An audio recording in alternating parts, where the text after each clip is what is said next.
Assalamualaikum. Waalaikumsalam. Oh, halo Mbak Linda. Ya, silakan duduk. Mbak apa kabar? Alhamdulillah, kabarnya baik. Alhamdulillah. Mbak, saya pinjam buku KIA-nya ada? Oh iya, ada. Sebentar saya ambilkan dulu ya, Mbak. Iya.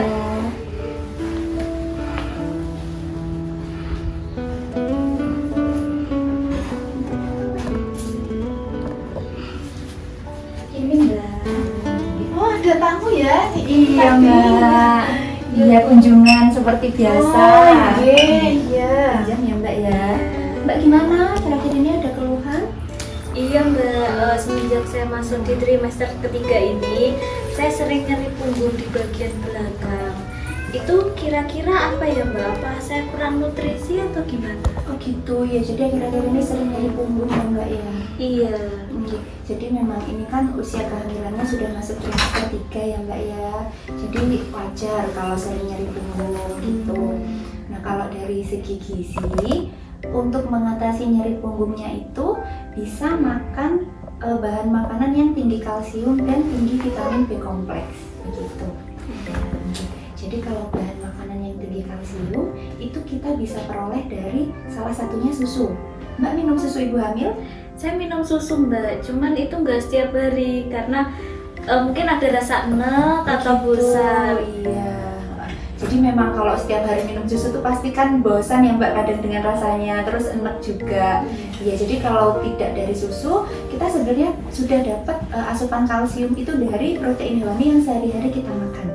Seperti telur, kemudian daging ayam, atau ikan, bahkan untuk jenis ikan tertentu seperti ikan teri itu kandungan kalsiumnya sangat tinggi. Begitu. Jadi sudah kita peroleh dari lauk yang sehari-hari kita makan. Selain itu, kalau ibu hamil itu kan dapat suplemen kalsium ya Mbak ya? Iya. Iya, jadi itu harus dikonsumsi sesuai dengan anjuran. Gitu. Itu kalau dari segi kalsiumnya. Kalau dari vitamin B kompleks itu kan sebenarnya vitamin B1 sampai vitamin B12 gitu. Itu bisa kita peroleh dari protein hewani dan protein nabati. Jadi nanti kembali lagi ke gizi seimbang. Setiap kali makan diupayakan harus ada protein hewani, protein nabati, serta sayur dan buah. Begitu. Nah, gitu. Mungkin ada keluhan lain Mbak? Kalau keluhan lainnya itu ini, Mbak, mungkin saya sudah masuk trimester ketiga. Iya. Kemudian itu nafsu makan itu meningkat, Gitu. sehingga mungkin makan saya tidak terkontrol. Iya. Itu bisa habis makan itu begah sampai muntah. Oh, sampai muntah ya Mbak Iya. ya? Iya. Jadi saya ulangi lagi ya, karena memang sudah masuk trimester 3, usia kandungan semakin besar, janinnya semakin besar. Jadi kadang makan sedikit itu perut rasanya udah penuh. Iya, jadi untuk mengatasi itu makannya porsi kecil tapi sering. Jadi sedikit-sedikit tapi sering. Kalau misalkan bisanya masih 2 suap, Mbak makan 2 suap dulu. Kalau perut sudah terasa penuh, Mbak berhenti. Gitu, jadi tidak sampai muntah. Nanti ketika sudah terasa longgar, perutnya sudah enakan, sudah longgar, Mbak bisa makan lagi. Semampunya, bisanya 3 suap ya nggak apa-apa, 3 suap dulu. Yang penting diupayakan jangan sampai muntah. Oke, jadi sedikit-sedikit tapi sering ya Mbak ya? Iya. Oke. Mungkin bisa diulangi penjelasan saya? Iya, jadi untuk yang keluhan nyeri punggung itu karena kalsium, lebih ke kalsium ya Mbak, tadi kurang Iya. makan yang berbau hewani, kemudian sayur-sayuran, vitamin, Iya. susu, seperti itu ya tadi. Oke, vitamin B kompleks juga ya, jangan lupa. Oke.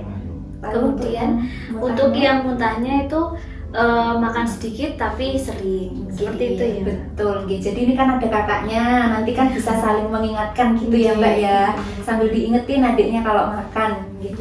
Bu, jadi kalau tadi nyeri punggung itu biasa nih, wajar nih. Iya, Istilahnya untuk wajar. ibu hamil karena mungkin kalsiumnya dibagi sama si calon bayi. Iya. Jadi sering nyeri punggung seperti itu. Iya betul, karena sudah besar juga kan kandungannya, jadi itu memang ada otot-otot yang merenggang. Makanya selain dari kalsium butuh juga vitamin B kompleks begitu. Oh, iya. Nih, saya lihat buku KIA-nya dulu ya Mbak ya. Iya.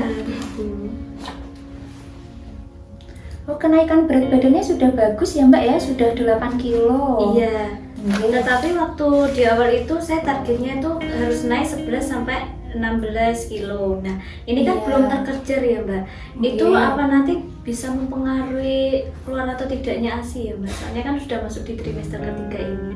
Iya, ini Mbak usia kandungannya 30 minggu ya. Iya. Ya, usia kehamilan 30 minggu dengan target kenaikan selama kehamilan 11 sampai 16 kilo. Iya. Saya rasa kalau untuk target kenaikan berat badan kan masih ada waktu kurang lebih 8 minggu ya. Iya. Kalau setiap bulannya bisa naik 3 kilo, jadi nanti bisa nambah 6 kilo, artinya bisa terkejar untuk target kenaikannya kan nanti bisa naik 13 kilo begitu. Tapi kalau kenaikan berat badan itu sebetulnya tidak ada pengaruhnya dengan keluar atau tidaknya ASI. Oke, jadi keluar atau tidaknya ASI itu dipengaruhi oleh hisapan bayi. Jadi sebaiknya saya menyarankan ketika nanti Mbak setelah melahirkan segera lakukan IMD. Mbak sudah tahu mungkin IMD itu apa? Iya, kemarin sempat diajarkan sama Iya, jadi IMD itu adalah inisiasi menyusu dini. Jadi segera setelah bayi itu lahir, taruh di dada ibu. Biar dia mencari sendiri puting ibunya, kemudian dia bisa menyusu sendiri. Begitu. Dan IMD itu dilakukan minimal 1 jam. Jadi kalau bayi menyusu masih 30 menit atau 45 menit, itu belum bisa dikatakan IMD. Minimal harus 1 jam dulu. Begitu. Semakin awal Mbak memberikan ASI, maka nanti jangka waktu Mbak untuk menyusui ini pun lebih lama. Begitu. Terus ini Mbak, ini kan saya setelah melahirkan itu rencana bekerja ya Mbak. Nggih. Saya tuh pengennya ASI eksklusif untuk anak. Nah itu Oh, iya, bagaimana bagus. ya Mbak? Kan kalau ibu bekerja itu biasanya kan mempengaruhi emosional, kemudian stresnya ibu. Iya, capek juga ya Mbak. Iya, ya. itu bisa Iya. mempengaruhi kualitas di ASI-nya atau tidak ya? Oh iya begitu. Sudah bagus ya Mbak ya keputusannya untuk berusaha memberikan ASI eksklusif meskipun dalam keadaan bekerja. Jadi sebetulnya kalau seperti kelelahan, kemudian stres, itu kalau untuk kualitas ASI tidak ada pengaruhnya, tapi akan berpengaruh ke volume ASI yang keluar, jumlah ASI yang keluar. Gitu. Jadi makanya ibu itu tidak boleh terlalu stres, terlalu banyak pikiran, itu tidak boleh karena nanti akan pengaruh ke keluarnya ASI. Tapi selain dari emosi dan stresnya ibu, hisapan bayi itu juga berpengaruh. Jadi harus terus disusukan. Meskipun Mbak bekerja, tapi mungkin ketika nanti sudah pulang bekerja, itu harus tetap disusukan. Jadi bayi tetap bisa menghisap ASI dari ibunya langsung, begitu. Kalau kualitas ASI itu ditentukan oleh lamanya Mbak menyusui. Jadi kalau menyusui itu sebaiknya harus ditunggu sampai payudara terasa kosong. Jadi tidak boleh baru menyusu di sini, misalkan yang sebelah baru 5 menit sudah dipindah lagi ke sebelahnya. Itu tidak boleh. Jadi menyusu itu sebaiknya biarkan sampai adik bayinya melepas sendiri hisapannya. Tapi dalam keadaan Mbak sudah merasa payudaranya kosong. Kalau misalkan kadang adik menyusu baru 5 menit sudah dilepas. Nah Mbak payudaranya masih terasa penuh. Itu berarti harus disusukan kembali sampai payudara yang tadinya digunakan untuk menyusu ini kosong. Baru setelah kosong berpindah ke payudara yang satunya. Biar begitu. Karena ASI yang pertama keluar itu kandungan terbesarnya adalah cairan, adalah air. Sedangkan ASI yang keluar belakangan itu kandungannya yang banyak lemaknya. Jadi itu yang membantu meningkatkan berat badan adik bayinya. Begitu. Ya, terima kasih masukannya. Ya kemudian ini kan ya Mbak, saya kan bekerja itu ya. Iya. Nah kalau bekerja itu kan pastinya kita tidak nggak mungkin untuk membawa bayi. Ya, nah itu gimana ya Mbak cara untuk ASI perahnya itu caranya gimana dan penyimpanannya seperti apa? Iya, bagus ya pertanyaannya, sudah memikirkan untuk memberikan ASI perah, itu sudah pertanyaan yang bagus menurut saya. Jadi begini, memang betul kalau bekerja itu tidak mungkin untuk kita selalu membawa bayi. Nah, tapi kita bisa melakukan pumping pompa di tempat kerja begitu. Sebenarnya prinsipnya sama ya, menyusui langsung ataupun pumping itu sama. Jadi kalau pumping nggak boleh yang di sini sebentar lalu pindah ke sebelahnya lagi, nggak boleh. Jadi tetap harus terasa sampai payudaranya kosong baru pindah ke payudara yang satunya. Jadi Mbak nanti ketika bekerja Mbak melakukan pumping dan bawa cooler bag. Kalau saya menyarankannya bawa cooler bag karena kadang kan jam kerja sampai 8 jam gitu ya. Nah, ASI perah yang disimpan di cooler bag itu bisa tahan sampai 24 jam. Kalau disimpan di suhu ruang itu hanya tahan sekitar 4 jam, atau mungkin kalau memang benar-benar keadaan lingkungannya bersih, ASINya bersih, itu bisa 6 sampai 8 jam. Tapi kan nanti kalau pulang takutnya kan keburu sudah melebihi batas waktu itu begitu. Jadi saya menyarankannya disimpan di cooler bag.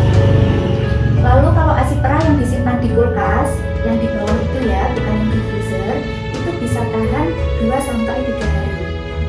Kalau disimpan di freezernya, untuk kulkas 1 pintu itu tahan kurang lebih 2 minggu.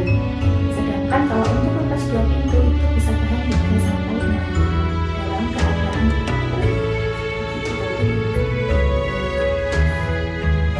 Ini bisa dilihat ya Mbak ya, di buku KIA-nya ini kan sudah ada ya penyimpanan ASI perah itu jangka waktunya berapa lama sudah ada.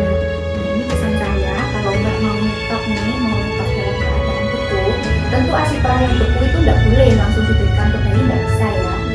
Ya, jadi dari freezer itu dipindah dulu ke kulkas yang bagian bawah. Ditunggu sampai nanti ASINya itu sudah cair. Iya, kan kalau dari freezer masih beku gitu ya. Nah, ya jadi dicairkan di kulkas yang bawah dulu. Kemudian kalau sudah agak cair, sudah mencair, dikeluarkan dari kulkas. Kemudian tidak menyiapkan wadah berisi air hangat. Kemudian ASINya direndam di wadah yang berisi air hangat. Gitu. Ya, pesan saya, ASI yang disimpan, ASI perah yang disimpan itu harus diberi label. Ya, jadi biar tahu ini Tanggalnya. tanggal berapa, maksudnya tanggal berapa begitu. Oke. Nanti kalau ASI yang sudah direndam di air hangat itu sudah benar-benar cair, baru bisa diberikan ke adik. Pakai air mendidih itu nggak boleh atau gimana? Tidak boleh, jadi tidak boleh ya kalau airnya air mendidih atau bahkan sampai direbus tidak boleh. Jadi direndam di air hangat sampai ASINya itu mencair, hangat-hangat kuku begitu, baru boleh diberikan ke adiknya. Diberikannya bisa dengan sendok atau dengan gelas loki. Jadi, kalau bisa jangan pakai dot ya, karena nanti jadi susah dibersihkan kan kalau udah berkembang. Iya begitu. Jadi ini bisa dibaca-baca ya Mbak, di sini sudah ada bagaimana cara mencairkan ASI. Pesan saya kalau ASI perah yang sebelumnya dalam keadaan beku, kalau sudah 2 jam itu sudah tidak bisa diberikan ke adik bayi. Jadi kalau sudah lebih 2 jam dan belum bisa harus dibuang. Makanya sebaiknya kalau nyimpan ASI perah itu harus botolnya kecil-kecil aja. Gitu ya Mbak ya. Terima kasih Mbak atas masukannya di sarannya tentang gizi. Mungkin ada yang ditanyakan lagi atau sudah cukup? Sementara sudah Mbak, Cukup jadi ya. nanti kalau ada pertanyaan lagi saya bisa menghubungi. Mungkin bisa menghubungi lewat WhatsApp bisa, atau ketika periksa ke puskesmas juga bisa begitu. Oke, gitu saja. Saya mohon pamit ya Mbak ya. Semoga sehat-sehat. Jangan lupa kontrol rutin. Iya, Terima kasih ya Bu pendampingannya. Iya. Mari, assalamualaikum. Waalaikumsalam.